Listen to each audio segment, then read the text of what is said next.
Assalamualaikum warahmatullahi wabarakatuh. Bapak dan teman-teman, kami dari kelompok 13 yang beranggotakan 3 orang, yaitu yang pertama saya sendiri, Siska Sintiasari, yang kedua rekan saya, Sofia Putri Wahyuni, dan yang ketiga adalah Ulfa Az-Zuhra. Baiklah, pada kesempatan kali ini, kami dari kelompok 13 yaitu menjelaskan mengenai bagaimana implementasi manajemen kepemimpinan baik dalam kehidupan sehari-hari, berorganisasi maupun berbangsa dan bernegara. Nah, pada kesempatan kali ini untuk materi pertama yang akan dijelaskan oleh saya sendiri, yaitu tentang bagaimana implementasi manajemen kepemimpinan dalam kehidupan sehari-hari. Baiklah, sebelumnya teman-teman kita telah mengetahui bahwa apa yang disebut dengan manajemen dan apa juga yang disebut dengan kepemimpinan. Antara manajemen dan kepemimpinan merupakan dua hal yang sangat berkaitan erat. Karena manajemen merupakan bagian dari kepemimpinan dan kepemimpinan merupakan bagian dari manajemen. Manajemen sendiri itu merupakan, menurut Khairul Saleh, adalah proses penyelesaian pekerjaan secara sistematis, efisien dan efektif menggunakan pemikiran dan tenaga orang lain. Sedangkan kepemimpinan adalah suatu hal yang mutlak dalam diri seseorang. Seperti yang dikatakan oleh Jory Arteri, beliau mengatakan bahwa kepemimpinan adalah hubungan yang ada dalam diri seseorang atau pemimpin, mempengaruhi orang lain untuk bekerja secara sadar dan hubungan tugas untuk mencapai tujuan yang diharapkan. Artinya, kita memimpin diri sendiri supaya dapat tumbuh dan berkembang sebagai manusia yang bermanfaat.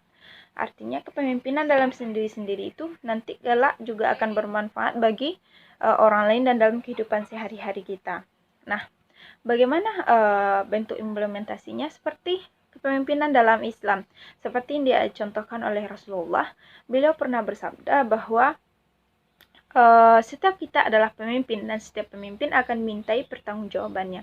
Artinya di sini bahwa setiap orang itu pada dasarnya adalah pemimpin dan kepemimpinan itu pada setiap orang itu akan dimintai pertanggungjawabannya. Di sini berarti sebelum seseorang itu menjadi sukses dalam memimpin sebuah hal yang sangat besar atau dalam memimpin seseorang atau orang lain, dia harus mampu dulu memimpin dirinya sendiri. Nah, bagaimana kepemimpinan dalam diri sendiri itu? Yaitu kemampuan diri dalam mengendalikan emosi, membuang hal-hal negatif, mengenali diri sendiri. Nah, jika kita telah mampu memimpin diri sendiri, maka jadilah kita pemimpin yang baik. Nah, jika kita ingin menjadi seseorang pemimpin yang baik dan sukses dalam hidup ini, maka hal yang perlu kita lakukan adalah mengenali diri sendiri dan dapat mengendalikan emosi kita sendiri. Nah, bagaimana yang diharapkan dari pembelajaran ini?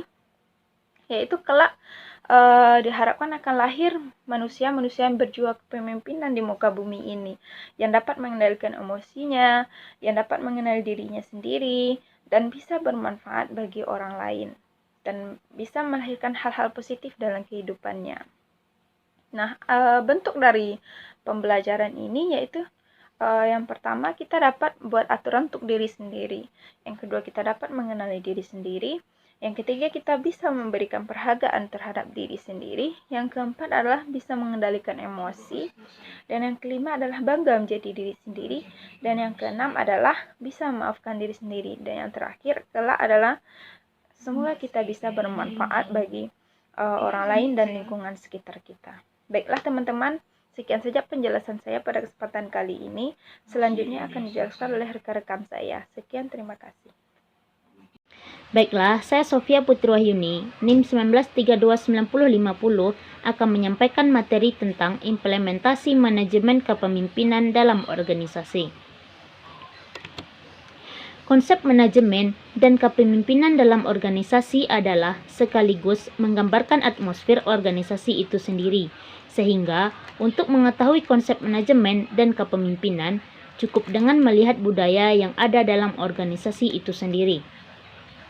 Ibarat koin uang yang ada dan berbeda di sisinya, namun memiliki nilai yang sama. Stein 1991.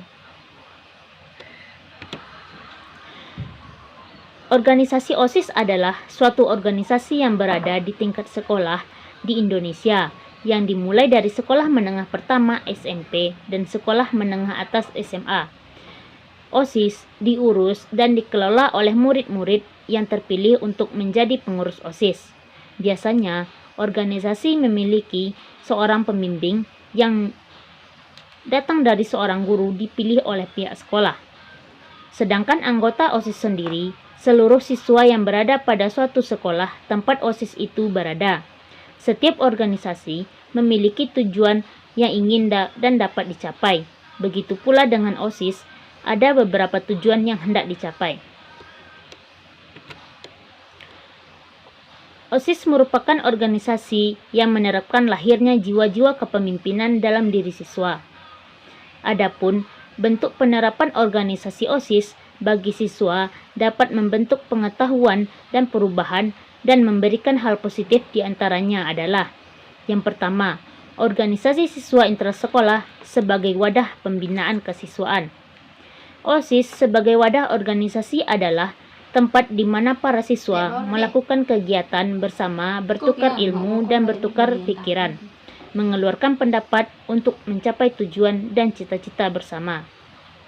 Kedua, organisasi siswa intrasekolah OSIS sebagai penggerak atau motivator. OSIS sebagai motivator artinya mempengaruhi semangat para siswa untuk membuat dan melakukan kegiatan bersama dalam mencapai tujuan. Motivasi itu sendiri adalah suatu perangsang dan dorongan bagi seseorang agar dapat melakukan suatu kegiatan yang lebih baik dan produktif. Sedangkan motivator sendiri adalah yang melakukan sesuatu dorongan tersebut.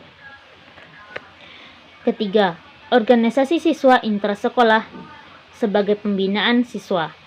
OSIS sebagai pembinaan kesiswaan merupakan jalur pembinaan yang berusaha memberikan bekal pengetahuan dan pengalaman kepada siswa untuk memimpin dirinya, orang lain, dan lingkungan dalam mengikuti kegiatan sekolah dan kehidupan sosial sesuai dengan ketentuan yang telah ditetapkan untuk mencapai keberhasilan pendidikan siswa di sekolah.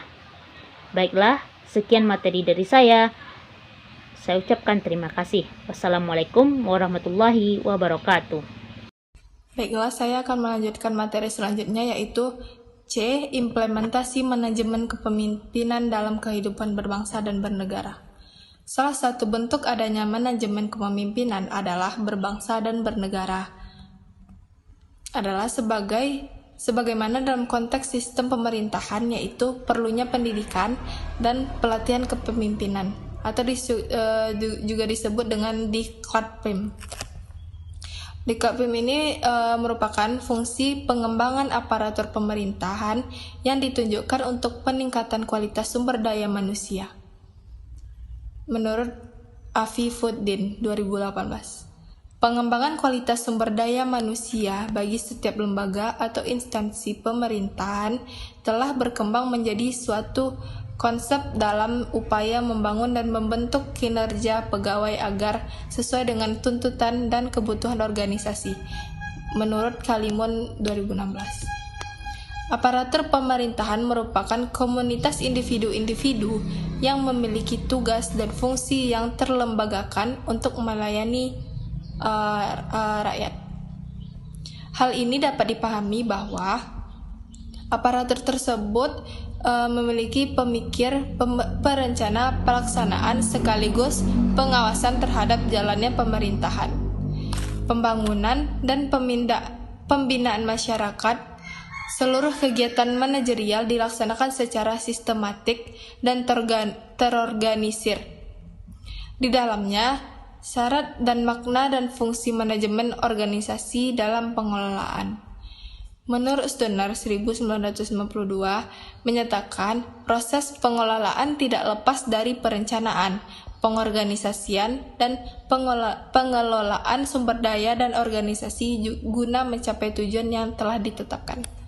Sekian dari saya, terima kasih. Assalamualaikum warahmatullahi wabarakatuh.